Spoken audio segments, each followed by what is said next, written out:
Salam sejahtera dalam kasih Kristus. Mari kita belajar dari kitab Yeremia pasal 30 ayat 1 sampai ayat yang ke-24. Sebelum kita membaca bagian Alkitab ini, mari kita berdoa. Ya Bapa, kami muliakan nama-Mu. Engkau Allah yang sungguh baik menjaga, memelihara kami sampai detik ini. Kami butuh firman-Mu ya Bapa sebagai bekal dalam kehidupan kami. Kami percaya Roh Kudus-Mu menuntun dan menyertai kami. Pewartaan firman saat ini, kami serahkan seutuhnya di bawah tuntunan kuasa Tuhan. Amin. Yeremia pasal 30 ayat 1 sampai ayat yang ke-24, demikian bunyinya. Janji pemulihan Israel. Firman yang datang dari Tuhan kepada Yeremia bunyinya, beginilah firman Tuhan Allah Israel, tuliskanlah segala perkataan yang telah kufirmankan kepadamu itu dalam suatu kitab. Sebab sesungguhnya waktunya akan datang, demikianlah firman Tuhan, bahwa aku akan memulihkan keadaan umatku Israel dan Yehuda, firman Tuhan, dan aku akan mengembalikan mereka ke negeri yang telah kuberikan kepada nenek moyang mereka, dan mereka akan memilikinya. Inilah perkataan-perkataan yang telah difirmankan Tuhan tentang Israel dan tentang Yehuda. Sungguh, beginilah firman Tuhan, telah kami dengar jerit kegentaran, kedahsyatan, dan tidak ada damai. Cobalah tanyakan dan selidiki, adakah laki-laki melahirkan? Mengapakah setiap laki-laki kulihat tangannya pada pinggangnya, seperti seorang perempuan yang melahirkan? Mengapakah setiap muka berubah menjadi pucat? Hai, alangkah hebatnya hari itu, tidak ada taranya. Itulah waktu kesusahan bagi Yakub, tetapi ia akan diselamatkan daripadanya. Maka pada hari itu, demikianlah firman Tuhan semesta alam, aku akan mematahkan kuk dari tengkuk mereka, dan memutuskan tali-tali pengikat mereka, dan mereka tidak akan mengabdi lagi kepada orang-orang asing. Mereka akan mengabdi kepada Tuhan Allah mereka, dan kepada Daud raja mereka, yang akan kubangkitkan bagi mereka. Maka engkau janganlah takut, hai hambaku Yakub, demikianlah firman Tuhan, janganlah gentar, hai Israel, sebab sesungguhnya aku menyelamatkan engkau dari tempat jauh, dan keturunanmu dari negeri pembuangan mereka. Yakub akan kembali dan hidup tenang dan aman, dengan tidak ada yang mengejutkan. Sebab aku menyertai engkau, demikianlah firman Tuhan, untuk menyelamatkan engkau, segala bangsa yang keantaranya engkau kuserahkan akan kuhabiskan. Tetapi engkau ini tidak akan kuhabiskan, aku akan menghajar engkau menurut hukum, tetapi aku sama sekali tidak memandang engkau tak bersalah. Sungguh beginilah firman Tuhan, penyakitmu sangat payah, lukamu tidak tersembuhkan. Tidak ada yang membela hakmu, tidak ada obat untuk bisul, kesembuhan tidak ada bagimu. Semua kekasihmu melupakan engkau, mereka tidak menanyakan engkau lagi. Sungguh, aku telah memukul engkau dengan pukulan musuh, dengan hajaran yang bengis, karena kesalahanmu banyak, dosamu berjumlah besar. Mengapakah engkau berteriak karena penyakitmu, karena kepedihanmu sangat payah, karena kesalahanmu banyak, dosamu berjumlah besar, maka aku telah melakukan semuanya ini kepadamu. Tetapi semua orang yang menelan engkau akan tertelan, dan semua lawanmu akan masuk ke dalam tawanan. Orang-orang yang merampok engkau akan menjadi rampokan, dan semua orang yang menjara engkau akan kubuat menjadi jarahan. Sebab aku akan mendatangkan kesembuhan bagimu, aku akan mengobati luka-lukamu, demikianlah firman Tuhan, sebab mereka telah menyebutkan engkau orang buangan, yakni sisa yang tiada seorang pun menanyakannya. Beginilah firman Tuhan, sesungguhnya aku akan memulihkan keadaan kemah-kemah Yakub, dan akan mengasihani tempat-tempat tinggalnya. Kota itu akan dibangun kembali di atas reruntuhannya, dan puri itu akan berdiri di tempatnya yang asli. Nyanyian syukur akan terdengar dari antara mereka, juga suara orang yang bersukaria. Aku akan membuat mereka banyak, dan mereka tidak akan berkurang lagi. Aku akan membuat mereka dipermuliakan, dan mereka tidak akan dihina lagi. Anak-anak mereka akan menjadi seperti dahulu kala, dan perkumpulan mereka akan tinggal tetap di hadapanku. Aku akan menghukum semua orang yang menindas mereka. Orang yang memerintah atas mereka akan tampil dari antara mereka sendiri, dan orang yang berkuasa atas mereka akan bangkit dari tengah-tengah mereka. Aku akan membuat dia maju dan mendekat kepadaku, sebab siapakah yang berani mempertaruhkan nyawanya untuk mendekat kepadaku? Demikianlah firman Tuhan. Maka kamu akan menjadi umatku, dan aku akan menjadi Allahmu. Lihatlah angin badai Tuhan, yakni kehangatan murka, telah keluar menyambar. Angin puting beliung dan turun menimpa kepala orang-orang fasik. Murka Tuhan yang menyala-nyala itu tidak akan surut sampai ia telah melaksanakan dan mewujudkan apa yang dirancangnya dalam hatinya. Pada hari-hari yang terakhir, kamu akan mengerti hal itu. Jemaat yang dikasihi Tuhan, Yeremia pasal 30 ayat 1 sampai ayat yang ke-24 telah kita baca saat ini. Dan khotbah kali ini diberikan tema Firman Tuhan dan Janji Pemulihan. Firman Tuhan dan Janji Pemulihan. Jadi ada dua hal yang diperhadapkan di sini. Yang satu firman Tuhan, yang satu janji pemulihan. Padahal janji pemulihan itu adalah firman Tuhan itu sendiri. Firman Tuhan adalah perkataan Allah. Dan perkataan ini disampaikan kepada umat manusia melalui nabi. Jadi nabi itu adalah saluran perkataan Allah. Saluran isi hati Allah. Dia hanya menyampaikan apa yang dikehendaki oleh Allah. Di luar itu, nabi tidak berani mengatakannya. Dia hanya penyambung lidah Allah. Hanya menyampaikan apa yang dikehendaki oleh Allah, apa yang diinginkan oleh Allah. Itulah nabi. Dan dalam konteks bacaan kita saat ini, yang kita bicarakan adalah Nabi Yeremia. Yeremia artinya Tuhan itu mulia, Tuhan itu tinggi. Karena itu sepanjang hidupnya, Yeremia benar-benar mencerminkan arti namanya. Dia memuliakan Allah, dia meninggikan Allah. Nah, ini pertanyaan bagi kita, bagaimana dengan kita? Apakah kita telah mencerminkan harapan doa orang tua yang biasanya diberikan melalui nama kita? Saudara, Yeremia lahir tahun 645 sebelum Masehi. Dia dipanggil oleh Tuhan pada zaman Raja Yosia memerintah di Israel. Dia dipanggil tahun 627 sebelum Masehi. Jadi ketika itu usianya masih 18 tahun. Karena itu kalau kita membaca Yeremia 1 ayat 6, Yeremia keberatan ketika Tuhan memanggil dia menjadi nabi. Karena dia sadar betul dalam tradisi Israel yang harus mewartakan firman Tuhan, yang menjadi nabi Tuhan itu pada umumnya adalah usia 20 tahun ke atas. Nah, Yeremia baru 18 tahun. Karena itu dia keberatan ketika Tuhan memanggil dia menjadi nabi. Artinya keberatannya ini adalah karena dia mau menghormati tradisi yang ada di zaman itu. Tapi saudara sekalian, yang memanggil ini adalah Tuhan. Nah, kalau Tuhan sudah memanggil, itu berarti hal itu harus terjadi. Masih ingat kisah Nabi Yunus ketika dia dipanggil Tuhan? Dia melarikan diri ke Tarsis.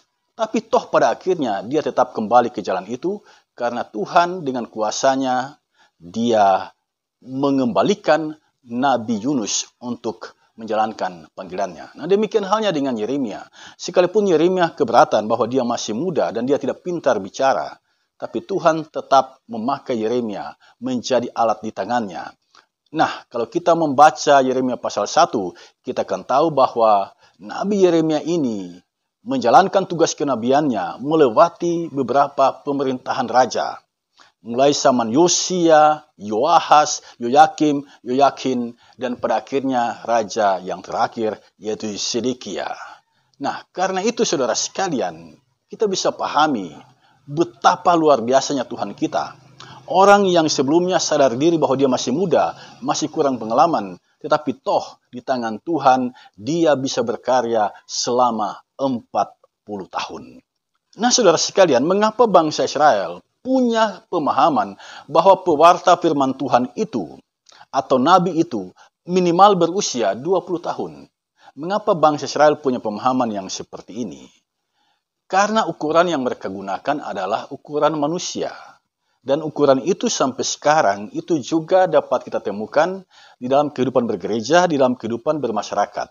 Ukuran manusia yang saya maksudnya adalah ungkapan yang mengatakan pengalaman adalah guru yang terbaik. Itu berarti orang yang rentang usianya lanjut atau rentang usianya lama itu dipandang lebih berpengalaman dari orang yang berusia masih muda.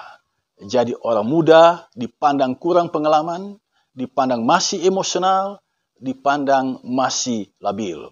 Nah, dampaknya anak muda dibatasi, anak muda dikekang, anak muda diposisikan pada peran yang kecil.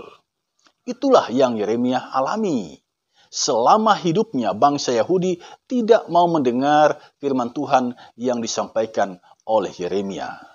Dan ini menjadi pergumulan bagi Yeremia. Jika Anda adalah Yeremia menyampaikan firman Tuhan dan umat tidak mendengar apa yang Anda katakan, bagaimana kondisi psikismu saat diperlakukan seperti itu? Yeremia sedih, Yeremia kecewa, karena dia telah menyampaikan dengan susah payah disampaikan kebenaran firman Tuhan, tetapi umat tidak mendengarnya. Karena itu, ada yang mengatakan bahwa Yeremia ini adalah nabi yang menangis. Mengapa? Karena kalau kita membaca kitab Yeremia, kita akan mendengar keluh kesah Yeremia, tangisan Yeremia atas kekerasan hati dari bangsa Israel yang tidak mau mendengar apa yang dia wartakan. Pengalaman adalah guru yang terbaik. Jadi penghargaan diberikan kepada orang yang lebih tua. Dan anak muda kurang mendapatkan hal itu. Nah, karena pengalaman dipandang sebagai guru yang terbaik, sikap pandang enteng itu muncul. Muncul, saudara sekalian. Orang lebih mendengar yang menyampaikan itu adalah orang yang lanjut usia. Yang dipandang berpengaruh itu adalah orang yang lanjut usia. Dari sini kita mengerti mengapa bangsa Israel menjadi keras kepala dan mereka tidak mau mendengar apa yang dikatakan oleh Nabi Yeremia. Saudara sekalian, sikap pandang enteng yang semacam ini sering ditemukan di dalam kehidupan bergereja, dan melalui kisah ini sesungguhnya Tuhan menolak pemahaman yang semacam ini. Di dalam kehidupan bergereja tidak boleh ada sistem kasta. Artinya ada kelompok orang yang berpengaruh, yang terkenal, yang harus dihormati, sampai pada kelas yang paling bawah. Tidak boleh ada sistem kasta dalam gereja. Tidak boleh ada sikap mengistimewakan seseorang. Tidak boleh ada sikap memperlakukan secara khusus seseorang, lalu mengabaikan yang lain. Di hadapan Tuhan, semua orang sama kedudukannya. Karena itu, perlakukan kesetaraan itu di dalam kehidupan bergereja. Tetapi faktanya tidak selalu demikian, saudara sekalian. Mungkin Bapak Ibu saudara sekalian pernah mengalaminya. Jadi, ini menunjukkan bahwa di dalam kehidupan bergereja, kita masih membedah-bedahkan orang, kita masih mengelompokkan orang mana yang harus dihormati dan mana yang dianggap biasa saja. Ada juga praktek yang lain. Ketika pemerintah masuk gereja, itu dielu-elukan, itu disambut dengan begitu hormat. Ketika pemerintah memasuki gereja, di saat ibadah sedang berlangsung, lalu ada pemerintah masuk gereja, yang telah duduk di posisi depan, itu diminta bergeser atau mencari tempat lain, lalu pemerintah diminta duduk di situ. Nah, sikap ini kan sesuatu yang tidak benar, saudara sekalian. Sebab ketika orang datang bergereja, tidak ada perbedaan status sosial. Semuanya sama di hadapan Tuhan. Karena itu kita sebagai pemerintah firman Tuhan harus menegaskan tentang hal ini. Siapapun ketika dia beribadah kepada Tuhan, posisinya di hadapan Tuhan sama. Tidak ada yang lebih tinggi, tidak ada yang lebih rendah. Tidak ada pemerintah, tidak ada rakyat. Semuanya sama di hadapan Tuhan. Nah, pemilihan Yeremia yang masih muda, ini mesti kita renungkan. Kita bisa mengajukan pertanyaan, mengapa Tuhan ketika umat dalam situasi yang genting mendapat ancaman dari kerajaan Babel, mengapa Tuhan memilih pelayannya, memilih nabinya, bukan dari antara orang yang lanjut usia, seperti Musa misalnya, tetapi Tuhan memilih seorang anak muda usia belasan tahun, 18 tahun, yang bernama Yeremia. Biasanya dalam keadaan yang genting, orang membutuhkan orang yang berpengalaman. Kita membutuhkan orang yang lanjut usia, karena situasinya genting. Kita sedang diserang. Jadi dibutuhkan pemimpin yang kuat, dibutuhkan seseorang yang menyuarakan kebenaran firman Tuhan dengan penuh wibawa. Tetapi ini menarik, saudara sekalian, yang Tuhan pilih adalah Yeremia yang masih muda. Nah, mengapa Tuhan memilih yang masih muda saat bangsa Israel terancam dibuang ke tanah Babel? Di sini kita mengerti karena Tuhan mendidik umat untuk belajar mendengar dan menghargai firman Tuhan. Sekalipun firman Tuhan itu disampaikan oleh orang yang masih muda, orang yang dipandang belum berpengalaman. Kalau firman Tuhan itu disampaikan, semua orang harus mendengar. Harus mendengar. Jadi jangan lihat orangnya, tetapi lihatlah apa firman yang dia sampaikan. Apa kebenaran yang dia sampaikan. Itu yang harus kita dengar. Dan Tuhan mendidik umat untuk memiliki perilaku sikap yang seperti itu. Jangan lihat orangnya, lihatlah isi firman Tuhan. Semua manusia berdosa, tidak ada yang bersih. Nah, jemaat sekalian, mari kita lihat ayat 2. Dalam ayat 2 bacaan kita, Tuhan berfirman, tuliskanlah segala perkataan yang telah kufirmankan kepadamu itu dalam suatu kitab. Yeremia diminta untuk menulis firman Tuhan itu. Pertanyaan kita, mengapa harus ditulis? Saudara, ini kan nubuat. Nubuat berarti sesuatu yang belum terjadi. Jadi Yeremia mengatakan bahwa Tuhan berfirman bahwa suatu hari kelak ini yang akan terjadi. Nah, karena ini adalah nubuat, maka Tuhan meminta kepada Yeremia untuk menuliskannya. Jadi, tulisan Yeremia ini akan dicek kemudian oleh generasi yang akan datang, apakah yang dinubuatkan oleh Yeremia ini menjadi kenyataan atau tidak. Nah, dia bernubuat pada zaman itu. Nah, apakah nubuat ini terjadi? Ternyata nubuat ini benar-benar terjadi. Yeremia sendiri masih menyaksikan pembuangan yang terjadi ke tanah Babel. Itu terjadi dalam 3 pergerakan. Yang pertama tahun 597 sebelum Masehi. Itu rombongan yang pertama pergi ke sana. Daniel masuk dalam kelompok ini. Kemudian yang kedua tahun 587 sebelum Masehi. Nabi Hezkiel masuk di kelompok ini. Kemudian tahun 583 sebelum Masehi. Nah, Nabi Yeremia menyaksikan bahwa apa yang pernah dia nubuatkan itu benar-benar terjadi. Jadi firman Tuhan yang disampaikan oleh Yeremia ini memang benar-benar tidak didengar oleh umat Allah. Dan karena itu mereka mendapatkan penghukuman. Agak berbeda dengan ketika Yunus menyampaikan firman Tuhan kepada orang Niniwe. Orang Niniwe bertobat. Tetapi bangsa Yahudi ketika mendengar firman, mereka tidak bertobat. Karena itu Tuhan menghukum mereka, mereka dibuang ke tanah Babel. Dalam ayat 3 kita membaca ada jaminan Tuhan di sini bahwa umat Israel yang dibuang ke tanah Babel itu akan dipulihkan. Jadi ini adalah nubuatan firman pemulihan bagi bangsa Israel. Kalau kita membaca ayat 4 sampai ayat yang ke-7, ini nubuat tentang kesusahan yang dialami oleh bangsa Israel. Ada jerit kegentaran, ada kedahsyatan, dan tidak ada damai. Kemudian digambarkan di sini dalam ayat yang ke-6, ya. Setiap laki-laki kulihat tangannya pada pinggangnya seperti seorang perempuan yang melahirkan. Jadi secara simbolik, kesusahan itu digambarkan seperti seorang laki-laki yang mengalami kesakitan pinggang. Yang mukanya pucat. Itu kesusahan yang dialami oleh bangsa Israel. Dan itu terjadi. Yeremia sendiri menyaksikannya. Bagaimana mereka dibuang ke tanah Babel. Nah, saudara sekalian, sekarang mari kita lanjut ke ayat 8 sampai ayat yang ke-9. Ya, di sini bicara soal mengabdi. Ternyata Israel dihukum karena mereka mengabdi kepada berhala, bukan Tuhan. Karena mereka mengabdi kepada berhala, bukan kepada Tuhan, maka Tuhan menghukum mereka. Mereka mengabdi kepada bangsa kafir, dalam hal ini bangsa Babel dan bangsa Asyur. Namun, kemudian Tuhan memberikan jaminan, Tuhan mematahkan kuk dan memutuskan tali pengikat. Kuk itu adalah kayu yang diletakkan di leher bagian belakang, itu namanya kuk. Kemudian tali pengikat, itu biasanya pada binatang sapi, ada tali pengikat yang diikatkan di lehernya. Jadi, di sini Tuhan menggambarkan seperti halnya lembu yang dibebani kuk, dan tali pengikat kemudian dilepaskan. Demikian halnya dengan bangsa Israel. Mereka akan mengalami pemulihan dari Tuhan, di mana Tuhan akan mematahkan kesusahan yang mereka alami. Kemudian dalam ayat 10 sampai ayat yang ke-11, di sini kita mendapatkan jaminan Tuhan bagi bangsa Israel. Mereka akan mengalami hidup tenang dan aman.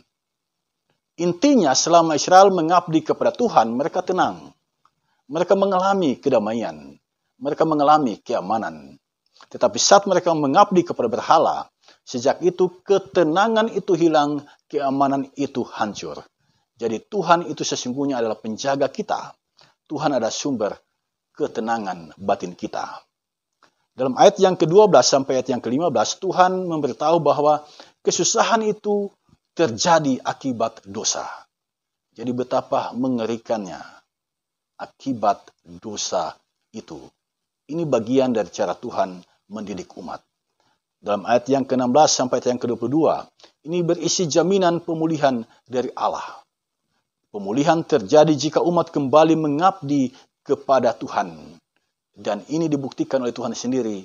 Pada tahun 538, Tuhan menggerakkan hati Raja Kores, raja orang Persia, untuk memulangkan bangsa Israel. Dan pada ayat yang ke-23 sampai ayat yang ke-24, di sini digambarkan murka Tuhan yang menyala atas orang fasik. Ini adalah murka yang akan ditimpakan kepada orang-orang yang telah menindas orang Israel. Murka itu dinyatakan, dan ini nanti akan dimengerti pada hari terakhir. Artinya, sejarah itu tetap berjalan, dan nanti generasi yang akan datang akan melihat apakah nubuatan Tuhan ini menjadi kenyataan atau tidak.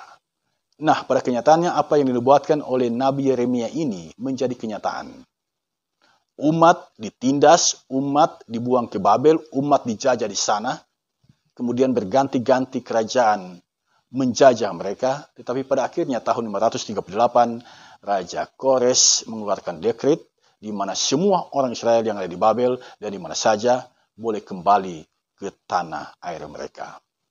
Nah, saudara sekalian, dari ulasan kebenaran firman Tuhan ini, kita mendapatkan sebuah pemahaman teologi. Yang pertama, Allah itu hadir dalam sejarah hidup manusia.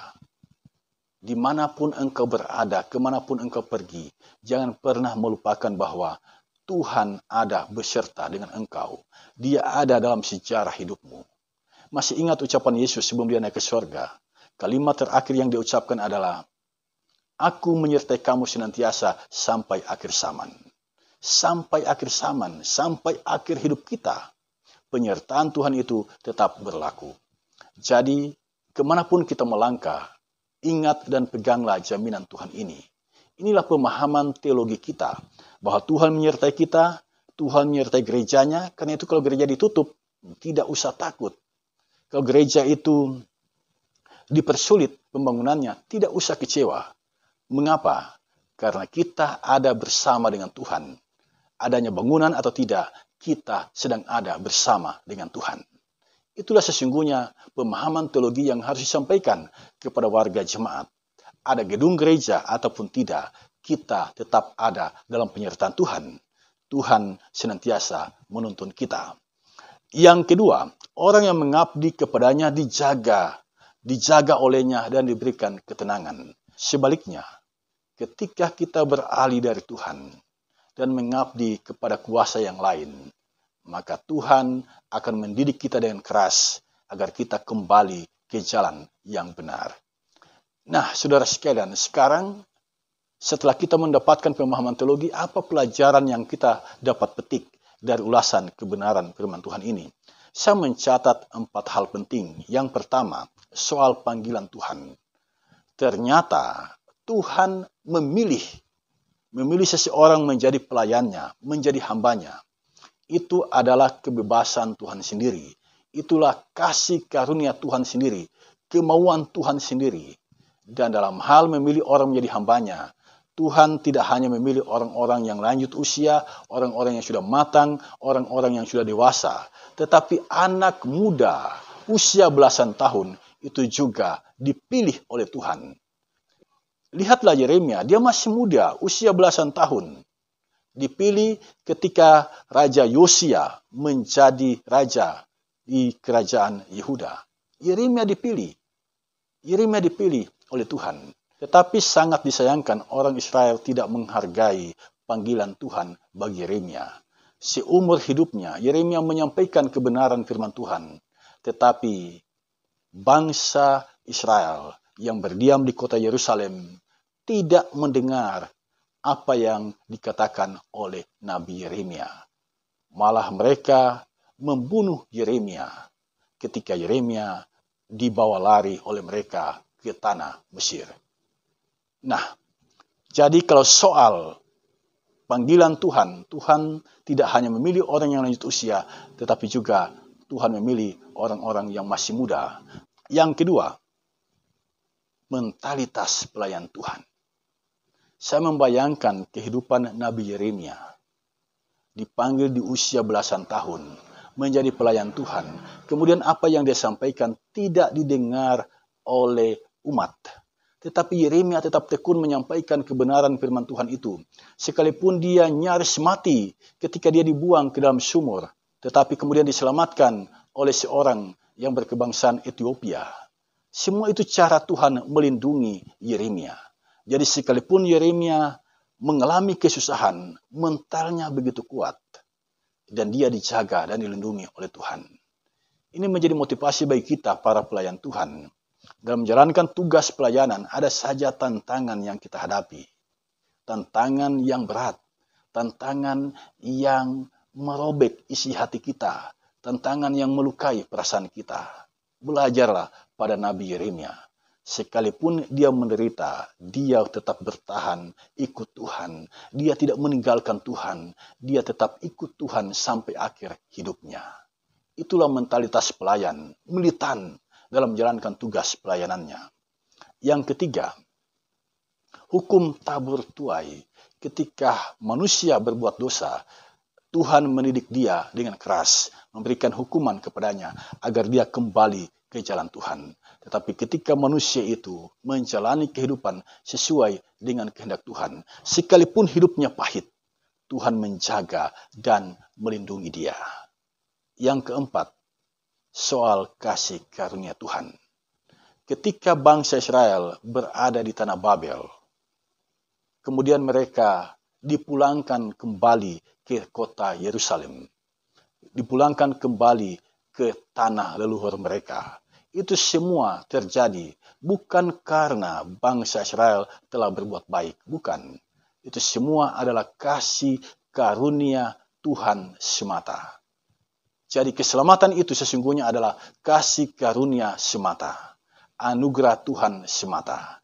Karena itu, sebagai orang yang mengalami kasih karunia semata, kita diminta oleh Tuhan untuk menjalani kehidupan dengan selalu mengucap syukur kepadanya. Kita adalah orang-orang yang telah diselamatkan oleh Tuhan. Yesus Kristus telah menebus kita dari segala dosa kita. Karena kita adalah orang-orang yang telah ditebus, maka jalanilah kehidupan ini dengan mengucap syukur. Sebab Tuhan baik kepada kita, sebab Tuhan telah menyelamatkan kita. Firman Tuhan dan janji pemulihan yang disampaikan oleh Nabi Yeremia itu juga berlaku di dalam kehidupan kita. Selama kita mengabdi kepada Tuhan, Tuhan memulihkan kehidupan kita. Demikianlah kebenaran firman Tuhan yang boleh saya bagikan melalui kesempatan ini. Tuhan Yesus memberkati kita semua. Amin.